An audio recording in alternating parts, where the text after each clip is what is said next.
एक पंडित जी ने कविता बना रखी छोटी ही। हैं तो वर्ड बहुत थोड़े और बहुत गुड भी हैं और हर एक आदमी के काम आने के। और हमने कोशिश करनी चाहिए कि भाई इनको समझ करके मार्ग अपनावा। पंडित जी ने बताने में कमी नहीं रखी किसी बात में जी। वो खुलासे कर रखे पंडित जी ने, जिन खुलासा ना अच्छी तरह से समझ ले ना, बुद्धि जरा सा भी बुद्धि को जोर दे तो समझ में आ जाएंगे फौरन। जी। नर सोच समझ कर चाल या जिंदगी 4 दिन की। देख कितनी यानी सरल भी है और कितनी गहरी भी है। जी भाई 84 लाख योनियों में ये मनुष्य शरीर जो है सर्वश्रेष्ठ है और सर्व कुछ भी करने में स्वतंत्र है। जी। पहली बात तो ये है कि उन भाइयों ने ये पता नहीं जो इस तरह के प्रश्न करते हैं कि भाई यमराज जो है वो केवल मृत्यु हो उसने दिखे है।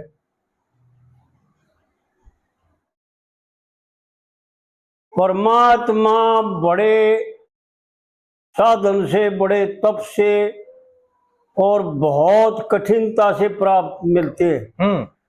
लेकिन के जो मनुष्य शरीर है ना, वो इतना कठिन साधन कर परमात्मा ने भी मजबूर कर दी। और हमने वीडियो पर ये बात पहले बता रखी है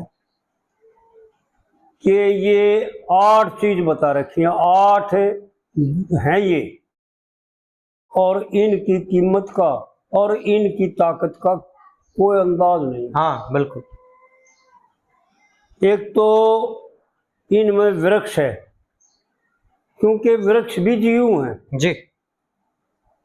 और एक भाइया ने ये बात बता दें कि भाई पीपल का वृक्ष क्यों इतना गुणकारी है। हर एक वृक्ष 2 तरह के छोड़ता है, एक हानिकारक और एक लाभदायक। और यो मनुष्य शरीर भी, यो मनुष्य भी 2 प्रकार के छोड़ता है। विचार करके देखा अपनी बुद्धि के द्वारा। एक तो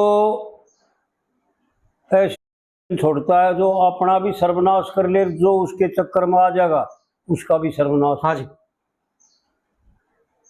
और एक ऐसे छोड़ता है कि अपना भी कल्याण कर ले, जो उसके संपर्क में आ जाएगा वो भी सुखी हो जाएगा। किसी प्रकार की कोई बाधा नहीं रहेगी। दूसरी बात ये रही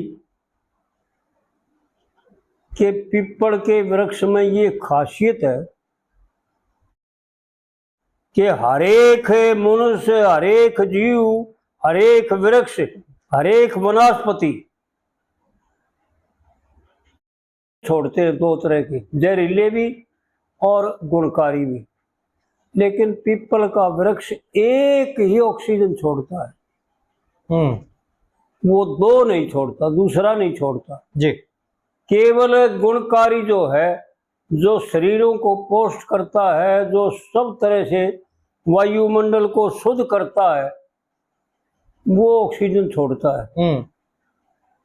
इसलिए और पूजनीय है। और इस वृक्ष में 33 देवता और गौ और ब्राह्मण इस पीपल के वृक्ष में वास करते हैं। जो सवेरे पीपल के वृक्ष में पानी डाले और इसकी पूजा करे, 5-7 मिनट 2 परिक्रमा। देखो पंडित जी ने इसके विषय में यह कविता बना रखी जी, और बहुत अच्छे तरीके से वो कविता बना रखी है कि जिसको समझने की जरूरत है। पाछे पाछे होली चाली ध्यान में लगी, यमराज बोले थमक, मन तेरे मन की टोली। और काल बलि ने जान जलन की, देखे चाकी धो ली जी। और पति फर्ज की ईब तलक, तने गठड़ी ढो ली। और बेशक उल्टी फिर जा, तुम पति फर्ज से उर्ण होली। तेरा यहां तक चलना बहुत, तू सत की शान में लगी जी। यानी यमराज ने भी सती सावित्री को यूं बता दिया कि तू सत्यवती है, तेरे मुकाबले में और सत्य कोई हो नहीं सकता जी। ऐसा है ना? हाँ जी।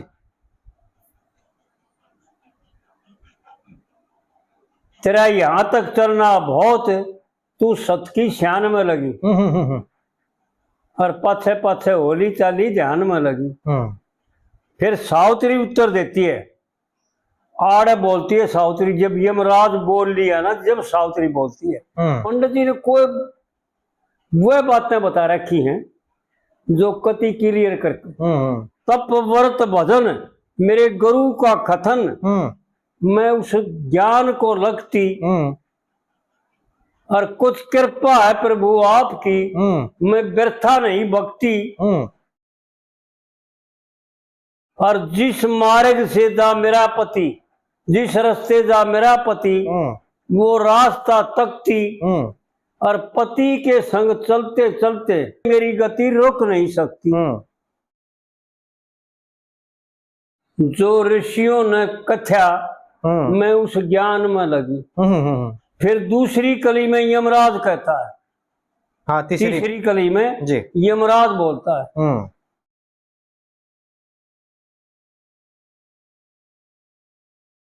मित्रता का धर्म बताया। देखिए 7 कदम तक चलना, और उस धर्म को लेकर सत्य कहूं, मत नेम से टलना। और वनवासी करें धर्म कर्म, कुछ मांगते फल ना। वो बात बता रखी पंडित जी ने, जो समझ लेवा आदमी ते निहाल हो जाए जी, और शांत हो जाए और सुखी हो जाए। जो अपना कल्याण चाहते हैं वो बदले में कुछ चाहते नहीं, कुछ लेते नहीं जी। और जो फल चाहते हैं, अपनी कामना पूर्ण करते हैं, और तप भी करते हैं, यज्ञ भी करते हैं, दान भी करते हैं, सब कर्म करते हैं, लेकिन उनसे संसारिक कामनाएं पूर्ण करते हैं, उनका नाश हो जाता है, वो पाप में चले जाते हैं। हाँ जी। वनवासी करें धर्म कर्म, कुछ मांगते फल ना। और तत्वदर्शी ज्ञान से चाहते ना हिलना। तेरे पति मरण की चोट, ऐसा है ना? हाँ जी। तेरे पति मरण की चोट करड़ी ज्ञान में लगी, और पाछे पाछे होली चाली ध्यान में लगी जी। और चौथी कली में पंडित जी ने वो बात बताई, यानी पूर्ण धुर की, कि कौन कैसा कहते हैं, क्या कहते हैं। संत जन इस धर्म को, संत जन इस धर्म को प्रधान कहते हैं जी। और दूसरे और तीसरे को तो अनजान कहते हैं। जो कर्मकांड का चक्कर है वो अनजानों के लिए, ज्ञान में कर्मकांड नहीं। हाँ जी, वो तो ऊपर उठ जाए उससे। हाँ, ज्ञान बहुत उच्च कोटि की चीज है, उन्होंने कुछ नहीं चाहिए बदले में। सब ईश्वर अर्थ करते हैं, या अपने अर्थ करते हैं, या अपने कल्याण के लिए करते हैं। संत जन इस धर्म को प्रधान कहते हैं, और दूसरे और तीसरे को अनजान कहते हैं जी। तत्वदर्शी ज्ञान को विज्ञान कहते हैं। और जिस धर्म से मिला मोक्ष, देखे उसे सुखधाम कहते हैं। ऐसा है ना जी। जिस धर्म से मिला मोक्ष, उसे सुखधाम कहते हैं। और इस लक्ष्मी चंद की सुरत सही भगवान में लगी जी। अपनी भी यूं आड़ पंडित जी ने यूं बता दिया कि ओ बेकूफो, तुम समझ देखो नहीं, तुम थारी समझ में भी नहीं आवा। मैं केवल भगवान के गुणों का बात गाता हूँ जी, मैं भगवान की कीर्ति गाता हूँ, बखान करता हूँ, मैं भगवान के गुणों का वर्णन करता हूँ, मैं कोई तमाशा नहीं करता। और ऐसा बताते हैं कि हमने उसके घरवाली से, दादी से पूछा भी जा करके जी, कि हे माता, यूं बता पंडित जी पैसे कितने लिया करते, बहुत कमाए होंगे पैसे तो उन जमाने में। तो उन्होंने यूं बताया, भाई ना हमारे 2-2.5 किले तो घर के थे और 8 किले खटकड़ गांव है एक, हाँ जी, जड़मय है, जी जी जी, बामणों का ग्राम गांव है वो भी। उस गांव में 8 किले मोल लिए। भाई ये पीछे तक कमाए थे पंडित जी ने। और फिर पंडित जी ने कोई पीछा नहीं लिया घर में और ना हाथ में लिया पीछे जी, और दूसरे बड़े बुजुर्गों से जो उनका तमाशा देखा करते, हमने बहुत पहले, क्योंकि ये बातें बहुत पहले चलती आऊं, भाई पंडित जी ने हाथ में पीछा नहीं लिया करते, भाई ने कहा करते भाई ये पीछे तो भाई फेर हो जाएंगे लेकिन ये बात फेर नहीं आऊं। हाँ हाँ हाँ, ऐसा कहते बताओ। बिल्कुल। और कई बुजुर्गों ने यूं बताया हमारे से कि वो पीछे का हाथ नहीं लगा करते जी, और गाड़ दे दिया करते, भाई सुन लो छोरी तो दो फिर पाचर होगे। इतने छोले थे 6 बार जनता जब लोग बीच में विघ्न करते। हाँ जी, तो पंडित जी ने जो वर्णन किया है ना, वो केवल परमात्मा का वर्णन किया है, केवल कल्याण के लिए बातें कही हैं, ना कि पाप कर्म के लिए कही। जी, इस कविता में पंडित जी ने यूं दिखा दिया कि यमराज मजबूर होकर तो सावित्री को बोलिया और सामना आना पड़ा जी, बहुत गजब की बातें समझने की जरूरत है भाई। उनका तो कुछ बिगड़ता नहीं भाई, जो खड़े हो जाए और एक ने पकड़ कर खुट्टी ने पकड़ कर उड़े शर ला लें, उनको तो कुछ प्राप्त होगा नहीं। लेकिन अपनी बुद्धि से विचार करो कि अगला कितना ही मजबूर हो गया। हाँ, जब सावित्री बोली नहीं यमराज से और पीछे बहुत दूर जा रही थी, कई कविता में दिखाया तू थकी हुई, हाँ, कमजोर घड़ी मन दया सी आवस है जी, बहुत जगह पंडित जी ने ये बात दिखाई है कि वह यमराज से बोली नहीं गलियां हो रही। और कई जोड़ी पार करके जब यमराज ने बोलना पड़ा, जब वह पीछे आए गई मजबूर होकर बोलना पड़ा जी, नहीं तो वहां से तो इस मृतलोक से तो लेकर चले गए। जी जी जी, हाँ, लेकर चल पड़े थे वो तो। हाँ जी, मृतलोक से पार करके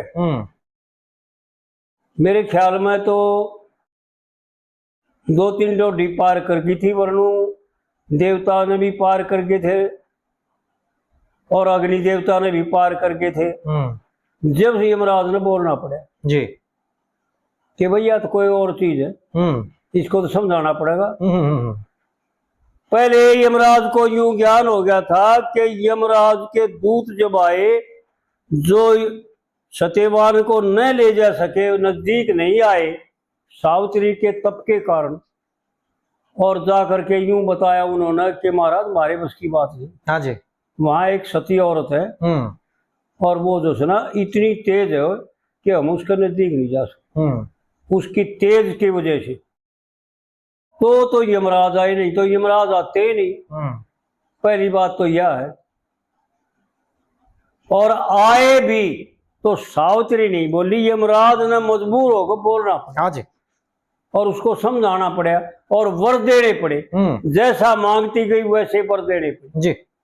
अपने पिता का भी 100 पुत्र मांगे, अपने सास ससुर का नेत्र मांगे और बल मांगया और राज मांगया और अपने पुत्र मांगे। तो समझना चाहिए कि भाई ताकत का आगे सब क्यों झुकता है। भगत भगवान के भगवान भगत का आगे झुक जाता है। हाँ जी, एक बाणी का आकर संत बाणी है एक,